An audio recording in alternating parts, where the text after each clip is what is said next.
एक Russian origin handsome लड़का UK London में रहता था। फ्रांस गया घूमने के लिए और पेरिस में एक कॉफी शॉप में कॉफी पी, पर जब लौट के उसने वापस बैंक ट्रांजैक्शंस देखी तो कॉफी पर भी फॉरेन ट्रांजैक्शन फी काट ली बैंक ने। तब उसने कहा मेरा पैसा और मुझे ही एक्सेस के ट्रांजैक्शन फी। वो बंदा सिर्फ गुस्सा नहीं हुआ और उसने डिसाइड कर लिया कि अब वो सिस्टम को बदलेगा और बन गया रेवोल्यूट, एक डिजिटल ऐप जिसके पास ना ब्रांच थी ना लॉकर, फिर भी लोग अपनी जिंदगी के पैसे भरोसे पर उसमें रखने लगे। रेवोल्यूट की कहानी को लिखने वाला और उसका हीरो था निकोलाई स्टोरेंस्की। ये एक मिडिल क्लास रशियन फैमिली से था और इसका वालिद कोल माइनर था। इसने इंजीनियरिंग की और फिर शिफ्ट हो गया यूके में, क्योंकि यूके में फाइनेंस की दुनिया में एक बड़ी अपॉर्चुनिटी थी और उसने वहां जॉब की लेहमन ब्रदर्स के साथ। अमेरिका का एक मशहूर इन्वेस्टमेंट बैंक जो 2008 फाइनेंशियल क्राइसिस में क्रैश हो गया। फिर इसने जॉब की क्रेडिट सुइस, एक स्विट्जरलैंड की ग्लोबल बैंक जो हाई प्रोफाइल क्लाइंट्स और इन्वेस्टमेंट डील्स के लिए जाना जाता था। इन दोनों बैंक्स में उसने काम करके सिस्टम की अंदर की गेम को समझ लिया। बैंक पैसा यूज करते हैं लेकिन आपको चार्ज करते हैं। निकोलाई के पास एक्सपीरियंस था बैंकिंग एंड इन्वेस्टमेंट का, लेकिन इंफ्रास्ट्रक्चर को डिजाइन बिल्ड करने के लिए यहाँ पे एंट्री होती है विलाद येट्सन को। विलाद येट्सन को यूक्रेन ओरिजिन का एक सॉफ्टवेयर इंजीनियर था जो यूके में बेस्ड था,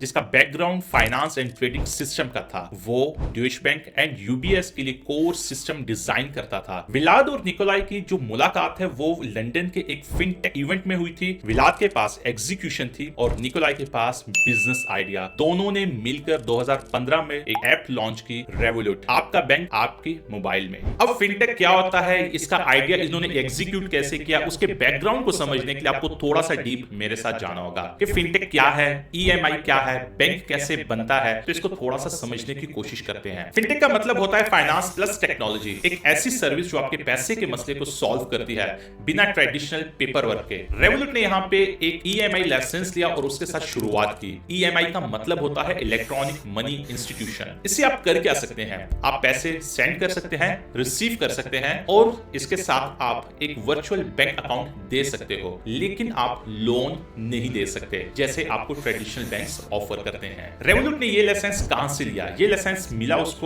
यूके से, FCA financial conduct authority, UK की रेगुलेटरी डिपार्टमेंट से। यूरोप से इसे लिया लिथुआनिया, जहां लाइसेंस लेना आसान और फास्ट था, फिर ऑस्ट्रेलिया, फिर USA as a money transmitter license. EMI license लेना काफी लेंथी प्रोसेस होता है, कॉम्प्लायंसेस, केवाईसी, ऑडिट सब रिक्वायर्ड होता है। नॉन यूके रेजिडेंट भी ये लाइसेंस ले सकते हैं अगर प्रॉपर सेटअप हो। टेक्नोलॉजी को बिल्ड करने के लिए, किसी भी बिजनेस को स्टार्ट करने के लिए आपको इनिशियल फंडिंग की जरूरत होती है। धंधा तो बन जाता है लेकिन उसकी फंडिंग कहां से आती है, इस चीज को समझना जरूरी है। निकोलाई और विलाद के पास पैसा नहीं था लेकिन उन्होंने सीड फंडिंग उठाई। यहाँ पे फंडिंग राउंड्स को थोड़ा सा समझते हैं कि आपको आइडिया हो जाए कि जब आप एक न्यू टेक्नोलॉजी या न्यू बिजनेस स्टार्ट कर सकते हो तो आप अपनी फंडिंग कैसे रेज करोगे। यहाँ पे seed funding, series E, series B to E को समझेंगे डिटेल्ड के साथ। सीड फंडिंग होती है जब आप सिर्फ आइडिया और अर्ली मॉडल लेकर इन्वेस्टर्स के पास जाते हैं। सीरीज ए राउंड आप तब करते हैं जब आपके पास वर्किंग प्रोडक्ट होता है लेकिन स्केल करना होता है, और सीरीज बी से ई के राउंड तब आप करते हैं जब हर लेवल पर यूजर बेस और रेवेन्यू ग्रो करते हैं और आप ज्यादा पैसे उठाते हो। रेवोल्यूट ने भी कुछ इसी तरह किया। हर साल उसने पैसा उठाया मार्केट से, इन्वेस्टर से। उनको देख लेते हैं कि उसने कितने साल में कितने फंड्स रेज किए। 2015 में $3.5 मिलियन सीड उठाया, 2017 में $66 मिलियन सीरीज ए में, 2018 में $250 मिलियन सीरीज सी में, 2020 में $500 मिलियन सीरीज डी में, 2021 में $800 मिलियन सीरीज ई में। रेवोल्यूट के इन्वेस्टर थे टाइगर ग्लोबल और सॉफ्ट बैंक, ग्लोबल वीसी और giants from USA and Japan. अभी इस टाइम के ऊपर रेवोल्यूट की वैल्यूएशन है $33 बिलियन एंड उसके यूजर्स हैं 30 मिलियन प्लस। एक आइडिया और एग्जीक्यूशन से स्टार्ट हुआ ये बिजनेस अब ग्लोबल एक्सपेंशन कर चुका था। हेड ऑफिस था इनका लंदन में, लेकिन डिफरेंट कंट्रीज में अब इनके ऑफिसेज अवेलेबल हैं, जैसे New York, Singapore, Lithuania, Sydney, India. हर रीजन में वो licensing plus local compliance maintain करते हैं और एक रिमोट फर्स्ट मॉडल यूज करते हैं जिसमें टीम वर्ल्ड वाइड काम करती है। आप पाकिस्तान में होकर भी यूरोप, यूके, यूएस में फिनटेक लाइसेंस लेकर ऑपरेट कर सकते हैं, बस आपका लीगल स्ट्रक्चर और कॉम्प्लायंसेस ठीक होनी चाहिए। अब आते हैं हमारी कंट्री पर, क्या ऐसा पॉसिबल है कि पाकिस्तान से हम रेवोल्यूट जैसा बैंक बना पाए? तो थोड़ी सी चीजों को समझते हैं। SBP, central bank of Pakistan and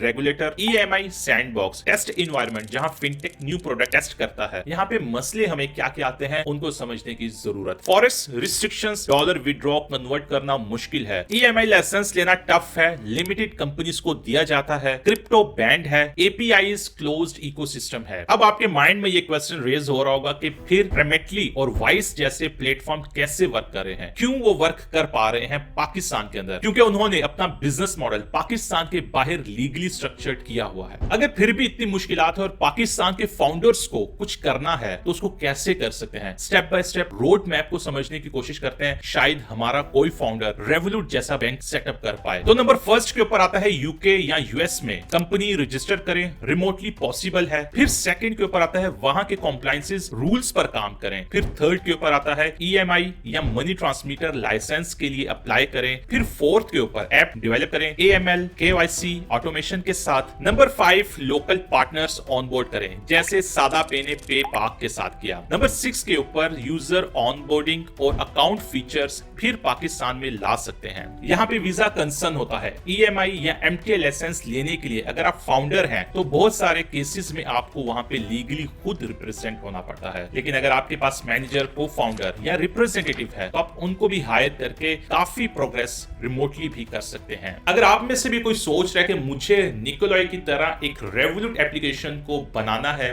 तो आप भी इसको कर सकते हैं। मैं आपको यहाँ पे बोनस टिप्स देता हूँ। अगर आप इंटरनेशनल मार्केट्स को एक्सपेंड करना चाहते हैं तो यहाँ पे आपके पास बेस्ट जो कंट्रीज हैं उनके लाइसेंसेस के बारे में थोड़ा सा एक्सप्लेन करता हूँ।